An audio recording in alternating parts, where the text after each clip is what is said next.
Queria voltar sem ser notado, mas o acusado de matar duas jovens na saída de uma boate acabou detido numa blitz na BR-101. Depois do crime, ele foi para uma favela no Rio de Janeiro e agora retornou direto para a cadeia. Homem que era ajudado pelo primo acaba matando o rapaz. Ele sentou na frente do computador para puxar um documento lá, eu dei nós cacetado e matei ele. Depois ainda ligou para a polícia dizendo que o primo estava desaparecido. Recém-nascido morre e a suspeita é de que ele tenha sido asfixiado. A mãe teve o bebê em casa e só procurou ajuda médica horas depois do parto. Polícia conclui laudo do caso da idosa que morreu atropelada em Vila Velha. O resultado aponta que os dois motoristas envolvidos no acidente são culpados. Pistola da Polícia Rodoviária Federal é apreendida em Morro de Vitória. Essa e outras armas seriam usadas em ataques à Guarda Municipal. O tarado da roça. Ele se apresentava como técnico de informática, mas na verdade é um maníaco sexual. Invadia casas na zona rural de Vila Velha, já pelado. Prefeitura abre valas para levar água até focos de incêndio na serra. A queimada em área de turfa transformou a paisagem e prejudica a saúde de moradores. E uma missão para o Espírito Santo: investir no cuidado com a preservação da água. Para isso, o Banco Mundial vai injetar recursos no estado. A gente já volta.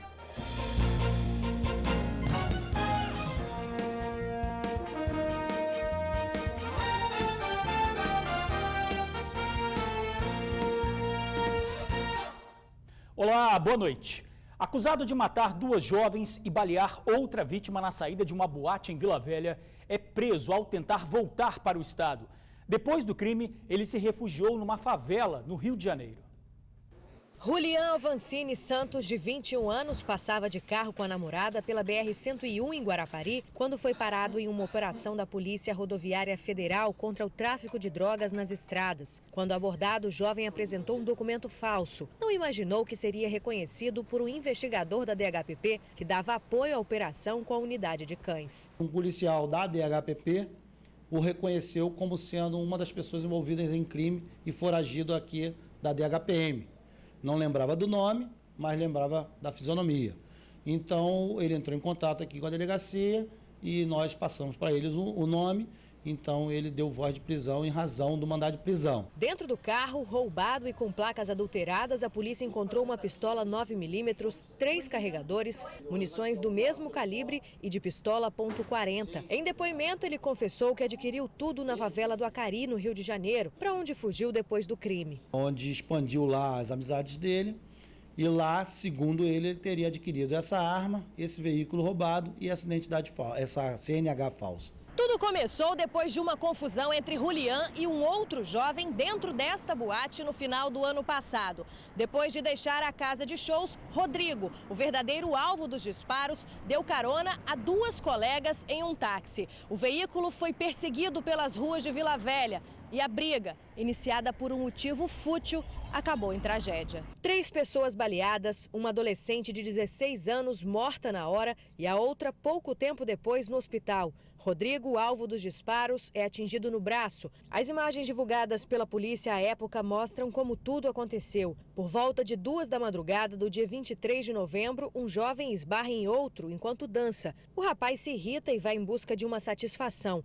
A confusão começa. Parte do grupo que foi expulso da boate aguarda a saída de Rodrigo. Por volta das 4 da manhã, ele sai acompanhado e entra no táxi. Câmeras da Ceturb flagram o veículo sendo perseguido pela rodovia Darli Santos, pouco antes de ser alvo de 19 disparos. Em depoimento, Julian confessou a autoria do crime, duplo homicídio e dupla tentativa de homicídio, que somados ao porte ilegal de arma e munição restrita, uso de documento falso e receptação de veículo roubado, ultrapassam 60 anos de cadeia, mas que, de acordo com a legislação brasileira, não vão passar de 30. Teve a prisão decretada, preventiva, que foi cumprida hoje e será agora encaminhada à justiça. Agora todos os 4 envolvidos no caso estão presos. A frieza de um assassino. Ele matou o primo e depois ainda ligou para a polícia, dizendo que a vítima estava desaparecida.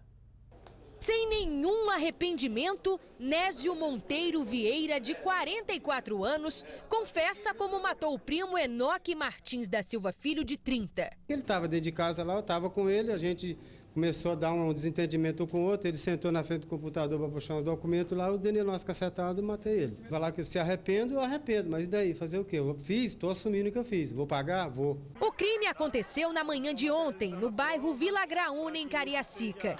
Nésio pegou a madeira utilizada para golpear 8 vezes Enoque na cabeça em uma parte da casa onde os entulhos ficam guardados. Depois arrastou o corpo até a garagem e colocou o primo morto na carroceria do carro. O veículo e a vítima foram abandonados no bairro Tucum, também em Cariacica, e encontrados pela Polícia Militar. A Polícia Civil chegou até o suspeito por informações de familiares que já desconfiavam de Nésio. De acordo com o delegado, Enoque pretendia pedir ao primo que deixasse a casa dele, já que Nésio, que morava no local há 4 meses, estaria roubando utensílios da residência para comprar drogas. Ele é usuário de drogas.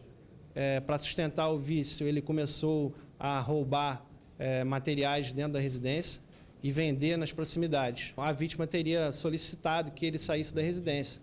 Então, por conta disso, ele teria praticado o crime. A gente ainda está trabalhando com a hipótese dele querer ficar com a residência da vítima para ele, eles são parentes, mas para isso ele teria que matar mais pessoas. Então a gente precisa aprofundar se a intenção dele realmente era essa. Nésio relatou à Polícia Civil que, após cometer o crime, voltou à residência para limpar o sangue de Enoque, que estava espalhado pela casa. Depois, acionou a Polícia Militar como se estivesse preocupado com o desaparecimento da vítima. Ainda levou os PMs até a casa da namorada de Enoque. Ele falou que ficou preocupado porque o Enoque não tinha aparecido em casa. E achou que, sei lá, ele achou estranho que tinha dormido lá em casa. Mas só que o Enoque, ele passava dias lá em casa. Às vezes passava dias, então nunca apareceu lá em casa com ninguém preocupado. Ele nunca teve essa preocupação. A Polícia Civil voltou ao local do assassinato e, com a presença do suspeito, encontrou provas do crime, como as roupas que ele vestia quando matou o primo. Parte delas estava no lixo. Neste vídeo, a polícia registrou a revolta da população, que queria fazer justiça com as próprias mãos. Nésio, que disse já ter matado outras 2 pessoas, uma em Rondônia e outra em Minas Gerais, agora vai responder por homicídio triplamente qualificado, por ocultação de cadáver, fraude processual, já que tentou se desfazer das provas do crime, e por ameaçar de morte a irmã de Enoque. A polícia vai investigar a morte de um recém-nascido que deu entrada hoje cedo na maternidade de Cariacica. O bebê tinha sinais de asfixia. Mãe e filho foram socorridos pelo SAMU e deram entrada na maternidade municipal de Cariacica por volta das 11 horas da manhã. Após avaliar o caso, os médicos de plantão decidiram chamar a polícia, que passou a tarde no hospital averiguando a morte da criança. A mulher de 25 anos, que já é mãe de 3 filhos e disse ter ficado sabendo dessa gravidez há pouco tempo, apesar da criança ter nascido de 9 meses, contou uma versão diferente para cada pessoa com quem ela encontrou. Em uma delas, ela disse ter dado à luz por volta das 4 horas da manhã, mas não queria incomodar o SAMU, por isso fez o acionamento cerca de 7 horas depois. Já na ambulância, os paramédicos notaram que algo de errado tinha acontecido, o que foi constatado pelos médicos aqui da maternidade quando a criança deu entrada já morta e com escoriações no nariz e na boca. A suspeita é de que ela tenha morrido por asfixia. A suspeita por si só causou revolta entre pais que aguardavam atendimento no local. Nossa, sem palavras. Dá até emoção pra mim, sinceramente. Isso não é mãe, não. Matar o filho assim não tem como não. Por enquanto, a jovem permanecerá internada e a polícia segue com a investigação. O corpo do bebê será levado para o departamento médico legal, onde será determinada a causa da morte. O tarado do Córrego 7. O homem usava peruca e tirava roupa para assaltar casas e intimidar moradores. Um pedaço de plástico e um pequeno galho para esconder a placa. Esta era a estratégia usada pelo suspeito para não ser localizado. E toda essa preocupação tem um motivo. Há um mês, este homem vem aterrorizando os moradores da localidade de Córrego 7, na zona rural de Vila Velha. A casa deste servidor público quase foi invadida. Era por volta das 2 da tarde quando o tarado da moto, como ficou conhecido, chegou. Ele aproveitou o momento em que apenas a mãe da jovem estava na casa e estava sem roupas e tentou forçar o portão. A minha mãe viu ele pelado no portão, saiu gritando, a vizinha também, e ele tentou dar aquela intimidação e depois fugiu. Foram 9 tentativas parecidas na região. Sérgio da Silva Mota, de 44 anos, se tornou conhecido na localidade depois que moradores começaram a espalhar informações sobre ele. As características da moto também foram divulgadas e a população ficou em alerta. Este vídeo, feito por câmeras de segurança da região, foi a última imagem de Sérgio na localidade antes de ser preso. Com ele, os militares encontraram comprimidos de estimulante sexual, além desta garrucha com munição, este vidrinho de óleo e também vários pendrives. Segundo os moradores, nesta caderneta, ele anotava o horário de saída dos moradores. Esta peruca encontrada com ele seria para que não fosse reconhecido. A prisão do tarado da moto trouxe um alívio para cerca de 1.000 moradores da localidade. Poder dormir agora à noite tranquilo, que esse cidadão aí está preso, está atrás das grades, graças ao empenho do sargento Fracalós e soldado Matos. Estiveram aí se dedicando à nossa comunidade, nos ajudando aí com esse maníaco sexual que está aterrorizando nosso bairro. Sérgio foi autuado por porte ilegal de arma. Ele foi encaminhado para o presídio em Viana. Polícia Civil conclui que os 2 motoristas envolvidos no acidente que terminou na morte de uma idosa agiram de forma imprudente. O delegado Alberto Pérez, titular da Delegacia de Delitos de Trânsito, informou que o resultado do laudo realizado durante as investigações apontou que os condutores João Batista da Costa Ferreira e Messias Alves Muco agiram de forma imprudente. Eles estão envolvidos no acidente que matou a aposentada Leni Matos, de 80 anos, na Avenida Champanhar, no centro de Vila Velha, no dia 17 de março. O Corolla, conduzido por Messias, perde o controle ao ser atingido por João, que estava dirigindo o Citroën preto, e atropela a idosa. Outras 2 pessoas foram atingidas e socorridas. Por nota, a Polícia Civil informou que, de acordo com o laudo, o acidente aconteceu no momento da mudança do sinal. Segundo o delegado, não houve atenção por parte dos motoristas, que não verificaram se havia pedestres na via. O condutor do Citroën, João Batista da Costa, de 73 anos, chegou a ficar detido, mas já deixou a prisão. Ele também será autuado por fugir do local do acidente e por ter a habilitação vencida desde 2011. Nós tentamos contato com os motoristas, mas não conseguimos. Adolescente morre atropelado por ônibus em Guarapari. Yuri Fonseca, de 13 anos, estava numa calçada no bairro Jabaraí quando tropeçou e caiu na rua. Ele acabou sendo atingido por um ônibus. Moradores ainda teriam tentado alertar o motorista, mas ele não conseguiu evitar o impacto. Revoltados, populares ainda tentaram colocar fogo no coletivo. Para combater um incêndio na área de Turfa, a Prefeitura da Serra abriu valões para levar água até os focos. A paisagem virou fumaça, ficou cinzenta. Desde janeiro, os bombeiros trabalham dia e noite para tentar amenizar os efeitos do incêndio na Turfa. Essa área descampada, que fica no bairro José de Anchieta 2, na Serra, está praticamente toda devastada. Infelizmente, ainda não é o suficiente, para solucionar a situação. Mas nós temos trabalhado com mais de 40 militares por dia aqui, com apoio da Prefeitura, Defesa Civil, viaturas bastante pesadas de combate a incêndio, e é o que a gente tem disponibilizado para atenuar o desconforto da comunidade aqui de José de Anchieta e arredores. Turfa é uma camada em decomposição que fica logo abaixo da superfície do solo e é altamente inflamável. E por isso a terra, olha, fica literalmente pegando fogo. Nós temos que ter até um pouco de cuidado para pisar aqui, porque ela é bastante fofa e pode afundar. O Corpo de Bombeiros, a gente está bem ao lado de um foco, o Corpo de Bombeiros agora há pouco jogou terra por cima para apagar as chamas. Mas só que não adiantou muito não. A fumaça continua saindo, tamanha a área que está pegando fogo aqui embaixo.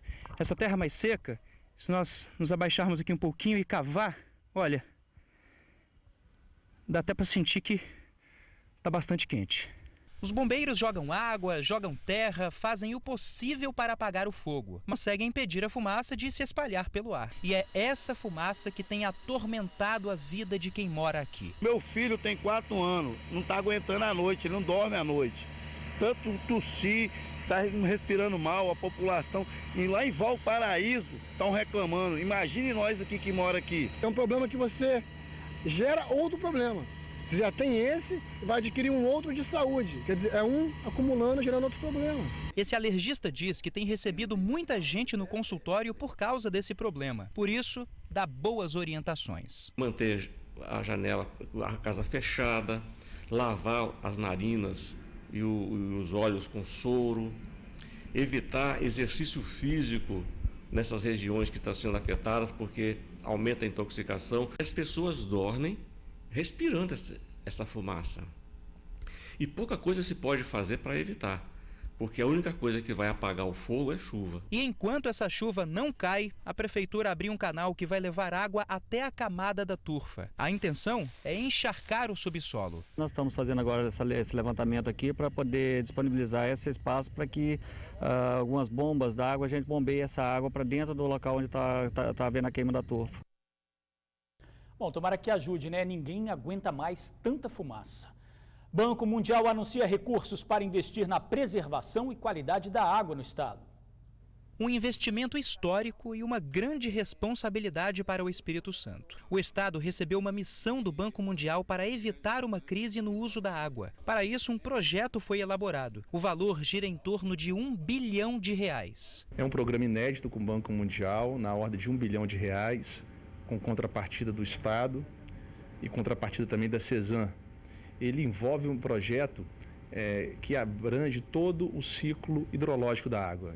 Ele tem a pretensão de levar a educação ambiental para as regiões rurais, evitar a carga de sedimentos nos rios, reflorestamento, bem como obras de saneamento. O Banco Mundial diz que vai fiscalizar de perto tudo o que será feito. Nessa missão a gente veio com uma equipe de 10 pessoas, cada um é de uma especialidade diferente e então cada um acompanha os diferentes componentes do projeto. A intenção é cuidar da qualidade do saneamento no interior também. Nós estamos aí com metas estabelecidas para a região do Caparaó, ou seja, universalizar em 100% o esgotamento sanitário nas sedes dos municípios de Dores do Rio Preto, Divino de São Lourenço, Irupi, Iuna, Ibatiba. A promessa é de um programa completo que vai cuidar de todo o ciclo da água, desde quando chove até quando chega em nossas casas. E para tudo isso, existe um prazo de execução de 6 anos. Nós vamos, ao longo dos anos, ter mais recursos hídricos e pelo menos lidar melhor com as crises.